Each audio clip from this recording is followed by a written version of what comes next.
ताई वेलकम. नमस्कार. नमस्कार. आपणा सर्वांनाही मनपूर्वक नमस्कार. गोष्टीविषयी बोलतोय, ही गोष्ट ती गोष्ट, तर मग कथकची गोष्ट काय आहे? कथकची परंपरा काय आहे? कथकची परंपरा म्हणाल तर कथक हे नाथद्वारा, अयोध्या इथल्या मंदिरांमध्ये कीर्तनकारांच्या परंपरेतून सुरू झालेली ही एक मूळ स्रोत आहे, हा एक मूळ स्रोत आहे असं म्हणायला लागेल. हे कीर्तनकार रामायण, महाभारत, भागवत याच्यातल्या कथा देवतेकडे तोंड करून देवतेचं स्तवन म्हणून, देवतेपर्यंत पोचण्याचं साधन म्हणून श्रोत्यांना सांगत असत. हे सांगता सांगता श्रोत्यांचं प्रबोधनही करत असत आणि त्यांचा अभिनय इतका प्रभावी असे की सगळ्या श्रोत्यांना जणू काही तो प्रसंग त्यांच्या समोरच घडतोय असं वाटत असे. म्हणजे तुम्ही म्हणाल तर कथा कहे सो कथक कहलावे. सो तुमच्या या सूत्रधार या सूत्रालाच हे जोडून आहे की कथा कथनातून कथकचा मूळ स्रोत मानला जातो. आणि अजून दोन स्रोत कथकचे मानले जातात की काही उपनिषदांमध्ये, वेदांमध्ये कथक, कहूक, कथिक असे उल्लेख आहेत. ह्या नट आणि नर्तक अशा एक काही जमाती होत्या आणि त्या चौकात जाऊन किंवा घरोघरी जाऊन प्रसंगानुरूप हे संकीर्तन करायच्या, कथाकथन करायच्या. त्याच्यातही हे जे सगळे कथन करणारे लोक होते, हे सगळे त्यांचं भाषेवर प्रभुत्व होतं, त्यांचं अभिनयावर प्रभुत्व होतं. आणि मुख्य त्याच्यातली काही गोष्ट मला जाणवली असेल तर ते म्हणजे प्रेक्षकांपर्यंत किंवा श्रोत्यांच्या हृदयात पटकन पोचण्याची त्यांच्यामध्ये एक फार मोठा त्यांच्यात गुण होता. अजून एक स्रोत म्हणजे साधारण 15व्या शतकामध्ये वैष्णव संप्रदायाचा प्रचार करण्यासाठी रासधारी, रासनर्तक यांनी रासलीलेच्या माध्यमातून जे काही एक गायन, वादन, नर्तनयुक्त एक प्रेझेंटेशन सुरुवात केलं, त्याला तिथे कुठेतरी परत कथकच्या काही बीज सापडतात. मग जसं तुम्ही आता कथकचा प्रवास सांगितलात, आता कथक सुरू करताना किंवा आता आपण बघतो की ते नृत्य म्हणून उदयाला आलंय, तर त्याची गोष्ट सुरू कशी होते? कथकची गोष्ट सुरू कशी होते? कथकचा परफॉर्मन्स हा कसा सुरू होतो? जसं तुम्ही आत्ता पाहिलं की इष्ट देवता, आराध्य देवतेच्या स्तवनाने कथकची कथा सुरू होते. कथकमध्ये किंवा भारतातल्या कुठल्याही शास्त्रीय नर्तन शैलीमध्ये नृत्य आणि नृत्य असे दोन प्रकार आहेत. नृत्य म्हणजे टेक्निकल आस्पेक्ट, शुद्ध नर्तन, आणि नृत्य म्हणजे अभिनयाधिष्ठित, इंटरप्रिटेटिव्ह आस्पेक्ट. ह्याच्यामध्ये वंदना झाली, स्तवन झालं देवतेचं की मग तालाची कथा सुरू होते. कथक हे एकमेव परत नृत्यशैली अशी आहे की ज्याच्यामध्ये ताल समग्रपणे मांडला जातो. मग असं काही विशेष पद किंवा अशी काही काव्य प्रकार किंवा संगीतातले प्रकार होते का की ज्यांनी देवतेचं वंदन व्हायचं? गायन आणि नर्तन ह्या कलांचा विकास एकत्रच झालाय. सो गायनामध्ये ज्याप्रमाणे ध्रुपद शैली ही अगदी प्रथम होती, तशीच ती ध्रुपद परंपरा नर्तनामध्ये पण होती. आणि त्यामुळे या ध्रुपदांमध्ये ज्याप्रमाणे खरे ध्रुपद जे होते ते कालांतराने राजराजवाड्यांमध्ये जेव्हा गेले तेव्हा राजांच्या स्तुतीपर झाले, पण मूळ ते देवतेच्या स्तवनाचेच होते जे मंदिरांमध्ये गायले केले जात असत. ते आता ध्रुपदचा विषय निघालाय तर ताई एक खूप सुंदर ध्रुपद सादर करतात कायम. ते आमच्या आवडीचं आहे आणि ते प्रेक्षकांच्याही तितक्याच आवडीचं आहे. ते परत परत बघायची उत्सुकता असते, तर त्याची एक झलक आपण पाहूयात.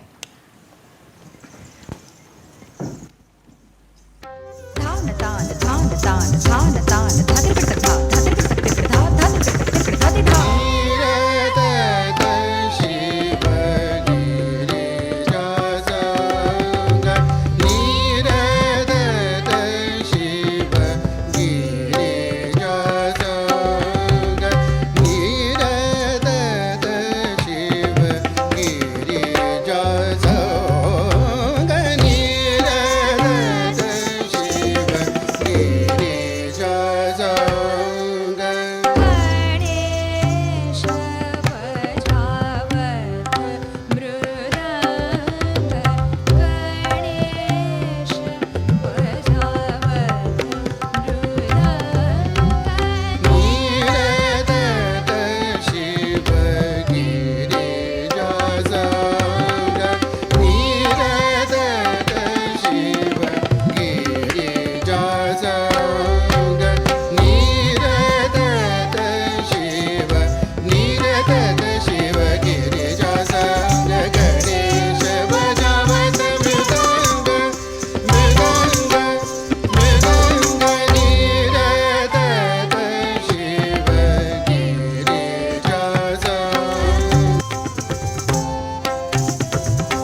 ध्रुपद हा माझा विशेष लाडका नृत्य प्रकार आहे. आपल्याला हव्या त्या लयी त्याच्यामध्ये घेता येतात. हे जसं आहे तसं जिथे ठहराव आपल्याला हवा असतो तिथेही तो ठहराव आपल्याला घेता येतो. सो तेव्हा जेव्हा त्याची रचना बांधली जात असते तेव्हा नर्तकालाही मुभा असते की कुठे कोणत्या ॲक्शनवर ठहराव पाहिजे, कोणती ॲक्शन सलग पाहिजे, कोणतं दुगुनमध्ये पाहिजे, कोणतं तिगुनमध्ये पाहिजे, हे सगळं नर्तकाला कोरिओग्राफ करताना विचारात घेता येतं. ताई, तुम्ही आत्ता आम्हाला कथकच्या गोष्टीबद्दल सांगितलं. कथक कसं सुरू झालं, कसं समाजात रुजलं. तुमची आणि कथकची गोष्ट कशी सुरू झाली? ती एक खरंच कथाच आहे. मग अशी तुम्ही म्हणालात ना की आजीनी सांगितलेल्या गोष्टी प्रेक्षकांनी उत्तरं दिलं. मी जेव्हा जन्माला आले तेव्हा डॉक्टर्स लोकांनी हे बाळ गेलं आहे म्हणून सांगितलं आणि ऑपरेशन थिएटरमधनं बाहेर निरोप येताच माझ्या आईला ज्यांची ट्रीटमेंट होती ते अहमदनगरचे डॉक्टर श्रीराम रानडे पटकन आत आले आणि त्यांनी माझ्यावर औषधोपचार केला आणि मी जिवंत झाले. सो पहिली ही एक अशी घटनाच नाही का की दिस चाइल्ड इज नो मोर असं सांगत आलेले डॉक्टर परत दुसरे डॉक्टर आज जातात काय आणि इंजेक्शन्स देऊन मला जिवंत करतात काय. तेव्हा डॉक्टर रानड्यांनी माझ्या आईवडिलांना सांगितलं होतं की या मुलीला आयुष्यभर फिजिकल एक्सरसाइज होत राहील अशामध्ये तिला त्या काळच्या भाषेप्रमाणे टाका, म्हणजे तिला स्पोर्ट्समध्ये तरी टाका नाही तर तिला नृत्यात तरी टाका. पण माझे आईवडील म्हणायचे की त्या काळी रेडिओ होता, मग रेडिओ लागल्यावर मी नाचत वगैरे असे, म्हणून मग आईवडिलांनी ठरवलं की हिला नृत्याचंच शिक्षण द्यायचं. सो माझी कथकची कथा इथून सुरू होते. मी काय बनावं, मी कुणाकडे शिकावं, मी केव्हा रियाज करावा. मला पुण्यात असताना बाळासाहेब गोखल्यांच्याकडे शिकले, ते केव्हा येऊन मला शिकवणार हे सगळं आईवडिलांनी ठरवलं आणि मी फक्त त्यांनी दाखवलेल्या मार्गावरून चालत राहिले.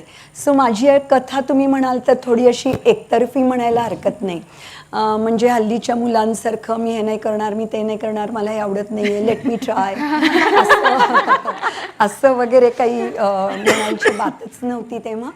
आणि मला वाटतं मागे वळून बघताना मला असं वाटतं की त्यामुळेच माझं इतकं भलं झालं. सो मी अगदी माझ्या मनापासून त्यामुळे मी माझ्या अगदी मनापासून आईवडिलांना धन्यवाद देते. माझे पहिले गुरु पुण्यातले बाळासाहेब गोखले आणि नंतर आईबापूंनीच ठरवलं की ही मुंबईला पंडित गोपीकृष्णजींच्याकडे शिकेल म्हणून. आणि मग त्यांनी तिथे दुसरं घर घेतलं, माझी शाळा शोधली, डिस्टन्सही असं पाहिलं की मी घरापासून क्लासपर्यंत सायकलनी जाऊ शकेन. सो अशा सगळ्या गोष्टी त्यांनी त्यांच्या दृष्टीने जेवढी म्हणून मला सुविधा देणं शक्य होतं तेवढी दिली. आणखीन माझा नृत्य प्रवास असा सुरू झाला. ताई, तुम्ही गोपीजींकडनं शिकलात आणि गेले 43 years you yourself have been teaching.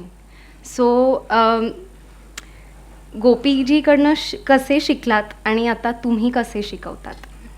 बापरे, गोपीजींच्याकडे कसं शिकलं म्हटलं तरी पटकन असं होतं, हृदयात सर्र होतं. याचं कारण असं आहे की गोपीजी स्वतः इतक्या द्रुतलयीमध्ये नृत्य करायचे, आपल्या सगळ्यांना माहितीच आहे. आणि ते कधी चुका सांगायचे नाहीत. एकदा एखादी गोष्ट शिकवून दिली की त्यांची अपेक्षा असायची की शिकणाऱ्या मुलींनी ती ताबडतोब तंतोतंत तशीच्या तशी केली पाहिजे. हे कळायलाही मी लहान होते आणि तंतोतंत करणं म्हणजे एक्झॅक्टली काय करायचं हेही कळायचं ते वय नव्हतं. आणि मला असं वाटतं आता मागे बघून की ती जर का गोष्ट अशी तुकड्या तुकड्यांनी नीट समजावून सांगून शिकवली असती तर ती त्याच वेळेला पटकन कळली असती. मग तेव्हा काय व्हायचं, मग गोपीजी समोर जाऊन उभं राहायचे आणि म्हणायचे कर. मग करताना काही चूक झाली तर यायचे आणि एक फटका मारायचा. मग असं लक्षात ठेवायचं नंतर घरी जाताना सायकलवरनं की आपण आज कुठल्या ॲक्शनला फटका खाल्ला. मला एक असं आठवते, एक ॲक्शन की पहिला फटका मी खाल्ला तो म्हणजे मी हात बाळासाहेबांच्याकडे शिकत होते तेव्हा इथे ठेवायचे आणि गोपीजींना इथे ठेवायला पाहिजे होते. गोपीजींनी एकदा सांगितलं, दोनदा सांगितलं, पण माझी 2-3 वर्षाची सवय होती वर हात ठेवायची. बोलले नाहीत, चालले नाहीत. एकदा आले आणि इतकं जोरात माझ्या या डाव्या हातावर मारलं की तो आपोआप जो खाली आला सो तो पहिला मार खाल्ला. आणि मग नंतर असे खाल्ले फटके, कारण ते बोलायचे नाहीत, रागवायचे आणि रागवता रागवता मारायचे. आणि मारताना आपण हलू नये म्हणून इकडे ती ओढणी बांधलेली असायची ना, ती अशी पकडायचे अशी आणि असं पकडून मारायचं. सो हलायला पण चान्स नसायचा की जरा पळायला, काही म्हणून काही शक्य नसायचं. आणि तरी जेव्हा कोणी गेस्ट यायचे तेव्हा गोपीजी सांगायचे की सगळ्यात कमी मार मनीषा खाते. तरी सुद्धा म्हणजे इतका मार खाऊन, इतकं रागावून घेऊन सुद्धा जेव्हा म्हणजे कुणाला असं सांगायचे तेव्हा मग जरा असं अशी ती शिकण्यातली मजा नव्हती, शिकण्याचा काळ होता. मला पहिला शिकवण्याचा अनुभव मिळाला तो अगदी लहान 13व्या-14व्या वर्षी. गोपीजी 6 महिने अमेरिकेला गेले होते आणि तेव्हा त्यांनी एक मला जवळजवळ 50 मुलींची बॅच शनिवार रविवारची मला शिकवण्यासाठी दिली होती. आणि मला म्हणाले की बघा, तेव्हा तुला पुण्याला जाताना यायचं, कमिट कर की तू 6 महिने पुण्याला नाही जाणार शनिवार रविवार. तर मी काय कमिट करणार? मला आई बापू चल म्हणाले मुंबईहून की मी पुण्याला, पुण्याहून चल म्हणाले की मुंबईला. मग मी म्हटलं की मैं मेरी माताजी से पूछती हूँ और आपको बताती हूँ. मग आईलाच घेऊन गेले क्लासमध्ये. मग आईने सांगितलं असेल त्यांना की हो ही करेल वगैरे. तर तेव्हाच जेव्हा की मी पहिल्यांदाच बॅचसमोर उभी राहिले तेव्हाच मी असं मनात ठरवलं की कुणाला रागवायचं नाही, रागवून शिकवायचंच नाही, प्रेमाने शिकवायचं आणि त्याची छोटी छोटी फोड करून सांगायची. म्हणजे मला नेहमी उदाहरण आठवतं, कारण मी हेच पहिल्यांदा शिकवलं या हस्तकापासून की हा तिग दा दिग दिग हे हस्तक. तर मी सांगायची कान आणि खांद्यापासून सुरू करा, मग साईडला घ्या, मग 3/4 फ्रंटला घ्या, मग थ्रू बघा, मग हात वळवा आणि समोर आणा. तर असं सांगितल्यावर समोरच्या मुलीला काही प्रश्न पडायचं कारणच नाही हो.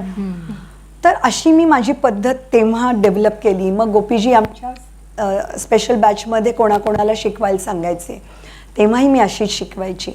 आणि त्या लोकांनी मार नाही खाल्ला की ती माझ्यासाठी शाबासकी असायची. सो मी स्वतःला करेक्ट असं करत गेले की ज्यांना मला शिकवायला सांगितलेलं असायचं त्यांनी छान केलं की मला हुश व्हायचं. आणि बहुतेक वेळेला मी त्यांच्याकडनं करून घेतलेलं असायचं, त्यामुळे त्यावेळेला त्यांनी मार नाही खाल्ला. मग मी जेव्हा मुलींना शिकवायला लागले 75 साली क्लास सुरू करायचा, हेही माझ्या आईवडिलांची आणि माझे पती राजस साठे यांची इच्छा. आणि राजसने मला पुण्यातले त्या काळचे उत्तमोत्तम तबला वादक आणखीन हार्मोनियम वादक साथीला दिले, रमेश सामंत म्हणून, आणि विठ्ठलराव कदम पखावजीये. हे सगळे माझ्याकडे रोज सकाळी 7ला यायचे आणि त्यांच्याबरोबर माझा रियाज आणि माझं काम सुरू झालं. आणि क्लास जेव्हा सुरू केला तेव्हा पूनम, मंजिरी, सरिता, मेधा या माझ्या अगदी पहिल्यापासून पहिल्या बॅचच्या विद्यार्थिनी ज्या माझ्याबरोबर अजून आहेत, यांना शिकवत शिकवत क्लास सुरू केला. आणि त्यांना शिकवता शिकवता मला असं वाटतं की मी स्वतः पण ग्रूम होत गेले, त्यांच्याबरोबरच मी पण वाढत गेले. मी स्वतःकडे नीट डोळसपणे बघायला शिकले. त्यामुळे मला नेहमी प्रश्न विचारला जातो, एस्पेशली माझ्या समकालीन ज्या कथक साधिका आहेत त्या नेहमी विचारतात की गोपीजींची स्टाईल आणि तुझी स्टाईल वेगळी का वाटते. इनफॅक्ट गोपीजींची आपण 93मध्ये प्रगट मुलाखत घेतली होती टिळक स्मारक मंदिरमध्ये, तेव्हासुद्धा त्यांना असं विचारण्यात आलं होतं. आणि तेव्हा जे गोपीजींनी उत्तर दिलं ते मला खूप पटतं, म्हणून मी सांगते असं की गोपीजी म्हणायचे की मुलांना शिकवताना मी वेगळ्या तऱ्हेने शिकवलं, मी स्वतः वेगळ्या तऱ्हेने शिकवतो, पण मनीषा तेच करते जे मी तिला शिकवलंय. आणि आपल्याला त्याच्यात मला सांगायला असं आवडेल, जो माझा अभ्यासाचा विषय राहिला आहे आणि कायमच राहील, की हस्तसंचलनातल्या सौंदर्याला मी 100% मार्क्स देते. आणि त्यामुळे माझं सगळं लक्ष, माझा सगळा अभ्यास हा हस्तसंचलनाकडे असतो.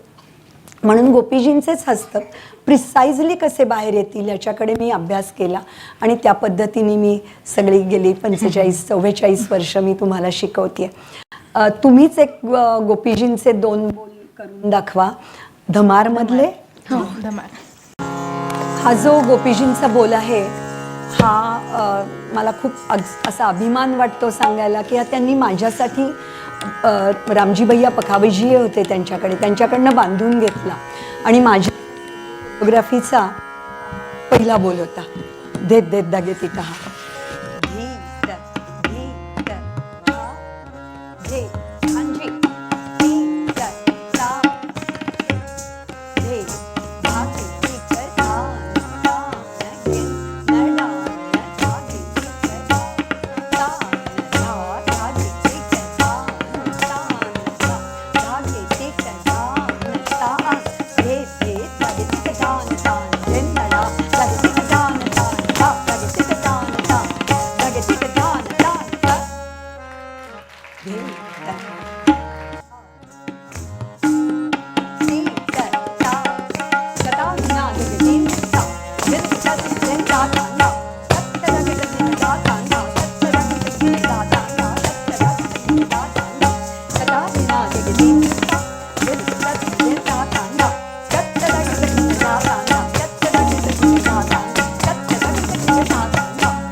ताई, तुम्ही जसं म्हणालात की हे जे आत्ता आम्ही बोल केले हे गोपीजींनी तुम्हाला जसे शिकवलेत तसे तुम्ही ते आमच्यापर्यंत आणलेत. म्हणजे अर्थातच त्याच्यातलं हस्तकं रिफाईन करून आम्हाला शिकवून हे आमच्यापर्यंत तुम्ही पोचवलेत. पण त्याच्या काही म्हणजे त्याच्यानंतरच्या रचना ज्या तुम्ही स्वतः बांधल्या त्या तुम्ही कशा बांधत गेलात किंवा त्याचा कसा अभ्यास केलात तुम्ही? हे बघा, पण नेहमी ऐकतो की नाही की कधी ॲक्शन्स आधी सुचल्या मग कंपोजिशन्स कधी बांधली, कधी ह्या सगळ्या वसंतराव घोरपडकर, विठ्ठलराव कदम, रामजी भैया यांचे कंपोजिशन्सवर कधी हस्तकं केली. तो एक तुम्ही बोल नक्की करा की मी जे मगाशी म्हटलं की मला हस्तांच्या सौंदर्यामध्ये विशेष अभ्यास करायला आवडतो, तर तसं हे एक कंपोजिशन आहे.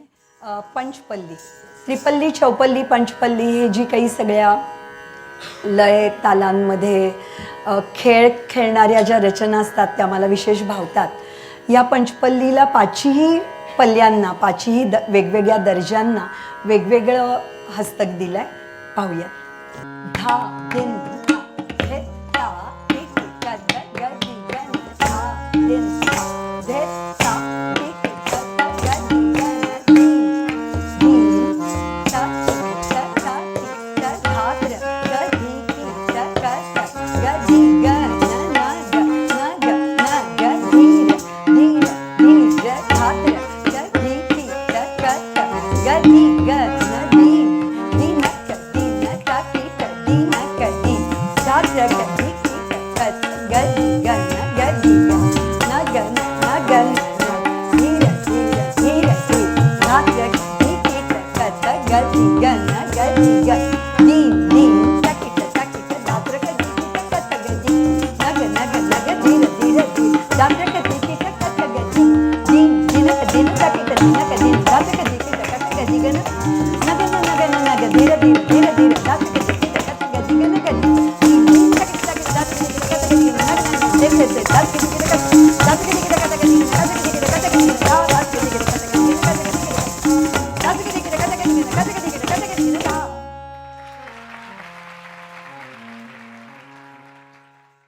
ताई, तुम्ही मगाशी म्हणलात तसं की कथकचा उगम हा कीर्तनातून झाला, तर अजून काही ॲस्पेक्ट्स कथकमध्ये असे आहेत ज्याच्यातून कीर्तनाशी साम्य दिसून येतं? हो, काय आहे, मगाशी म्हटल्याप्रमाणे नृत्य आणि नृत्य असे दोन भाग आहेत कथकचे. नृत्य हा जो भाग आहे हा संपूर्णपणे अभिनयाधिष्ठित आहे. संपूर्णपणे अभिनय हेच त्याचं महत्त्वाचं अंग आहे. मग या अभिनयातून निरनिराळ्या कथा, ठुमरी, भजन, गतभाव, कवित अशा अनेक आणि सगळे उपशास्त्रीय संगीतातले प्रकार, दादरा, झुला, सावन, सगळे प्रकार हे अभिनयातून कथकमधून सादर केले जातात. मग फरक काय आहे तर कीर्तनकार संकीर्तन करता करता स्वतः गातो पूर्वीच्या काळचे नर्तक स्वतः गायचेही. परत फरक थोडा कीर्तन आणखीन कथकमधला असा आहे की गाता गाता अभिनय करता येत नाही. याचं फक्त कारण असं आहे की कथकमधल्या अभिनयाला आपण एखादं ठुमरीची आपण एक ओळ घेतली तर शब्दार्थ, भावार्थ आणि व्यंजनार्थ या तिन्ही गोष्टी आपल्याला त्याच्यातून दाखवायच्या असतात. की एकदा शब्दाप्रमाणे अभिनय झाला, मग संपूर्ण वाक्यानुरूप अभिनय झाला आणि मग संचारी भावाकडे वळताना त्या to read between the lines असं जे असतं तर तिथे निरनिराळ्या कथा त्याच्यामध्ये घेऊन मग संपूर्ण कथानक ओघवतं ठेवायचं. हे ठुमरीचं किंवा हे अभिनयाचं वैशिष्ट्य असतं. आणि ते करत असताना लिप मुवमेंट्स झालेल्या चांगल्या दिसत नाहीत. आणि म्हणूनसाठी हे कीर्तनच असतं. एखाद्या अभिनयाच्या घेतलेल्या प्रसंगाचं, ठुमरीचं, भजनाचं हे कीर्तनच म्हणायला हरकत नाही, कारण तेवढाच भक्तिभाव त्याच्यामध्ये असल्याशिवाय तो चेहऱ्याद्वारे तो व्यक्त होत नाही. आता मी म्हटलं की अभिनय हे सुद्धा कीर्तनच असतं आणि तसं मला असं अगदी ठामपणे वाटतं की ताल हे सुद्धा कीर्तनच असतं. प्रत्येक तालामध्ये खूप सांगण्यासारखं असतं. प्रत्येक कंपोजिशनची वेगवेगळी कथा असते. प्रश्न असतो प्रेक्षकांनी आपलं मन खुलं ठेवण्याचा आणि ते समजून घेऊन ॲप्रिशिएट करण्याचा. सध्याचा थोडा ट्रेंड मला असा दिसतोय, आम्हाला काही तालविलातलं कळत नाही. तर असं काही नसतं. आपण जर समजून घेण्याचा प्रयत्न केला तर कुठल्याही ह्युमन बिईंगला याच्यामध्ये न कळण्यासारखं काहीही नसतं. फक्त काय कळवून घ्यायचं आहे, काय पाहायचं आहे हे जर फक्त लक्षपूर्वक ऐकलं तर त्याच्यात काही अवघड नसतं.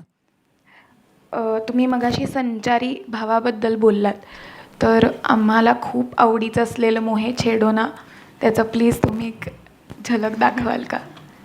थोडक्यात दाखवते की एक गोपी आहे, ती मंदिरात चालली आहे आणि हा छोटा कृष्ण तिला हर तऱ्हेने जाऊ देत नाही आहे वेळच्या वेळी.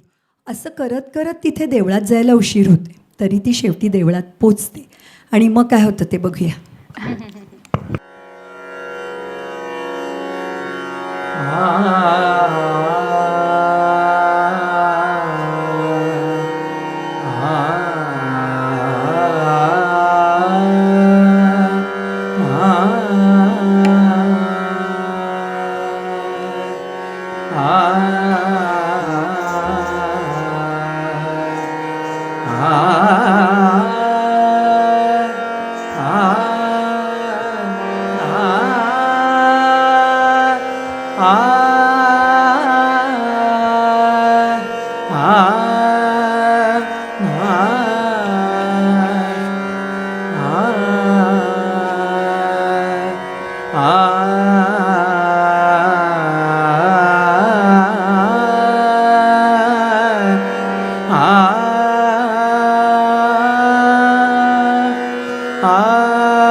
मोहे छेड़ो ना नंद के सुनहु छैल, मोहे छेड़ो ना नंद के सुनहु छैल, मोहे छेड़ो ना नंद के सुनहु छैल, मोहे छेड़ो ना नंद के सुनहु छैल, मोहे छेड़ो नानंद के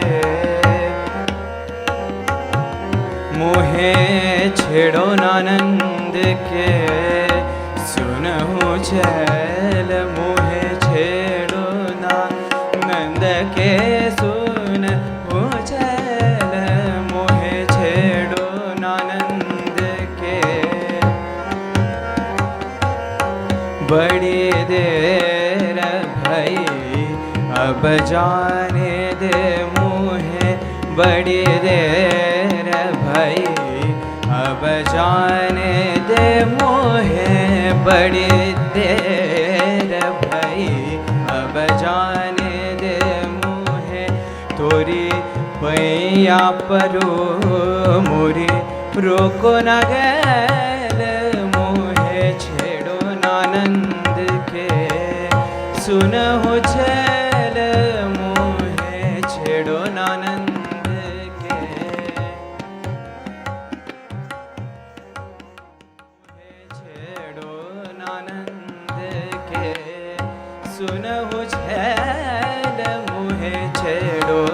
आनंद के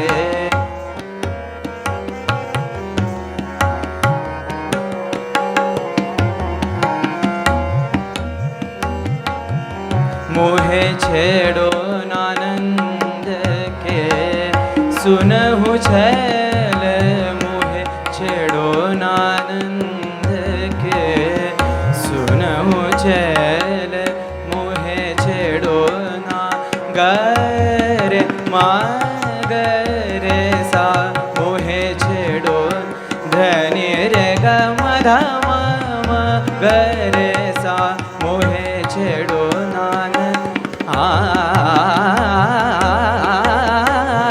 मोहे छे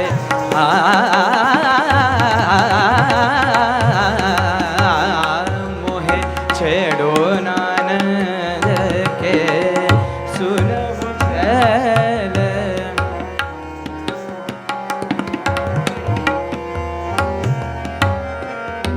बड़ी देर भई अब जाने दे मोहे तोरे पैया परूर मोरे राखो न घेर मोहे छेड़ो नानंद के सुनहु छैल मोहे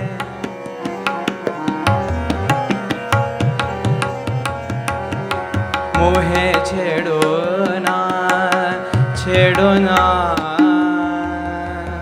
छेड़ो ना छेड़ो ना मोहे छेड़ो नानंद के छेड़ो ना छेड़ो ना छेड़ो ना छेड़ो ना मोहे छेड़ो नानंद के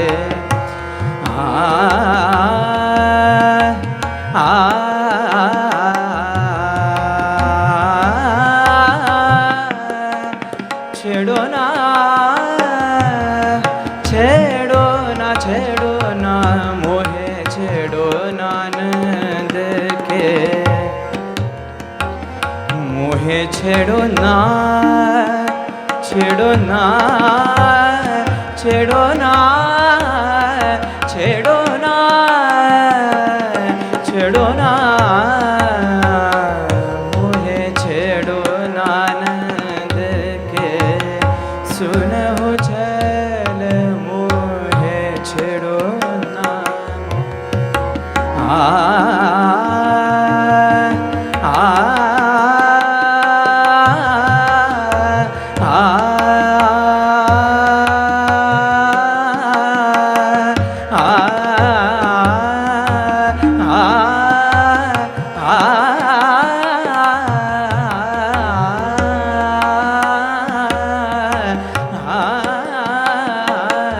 मोहे छेड़ो नानंद के सुनहु छैल मोहे छेड़ो नानंद के छेड़ो ना मोहे छेड़ो ना मोहे छेड़ो नानंद के सुनहु छैल मोहे छेड़ो नानंद के सुनहु छैल मोहे छेड़ो नानंद के सुनहु छैल मोहे छेड़ो नानंद के छेड़ो नानंद के छेड़ो नानंद के सुनहु छैल छेड़ो ना।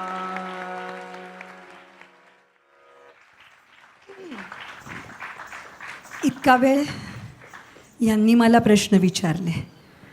आता मी त्यांना काही शब्दांनी प्रश्न नाही विचारत, तत्कार्दी प्रश्न विचारते आणि त्याला त्यांनी उत्तरं द्यावीत असं ठेवूयात.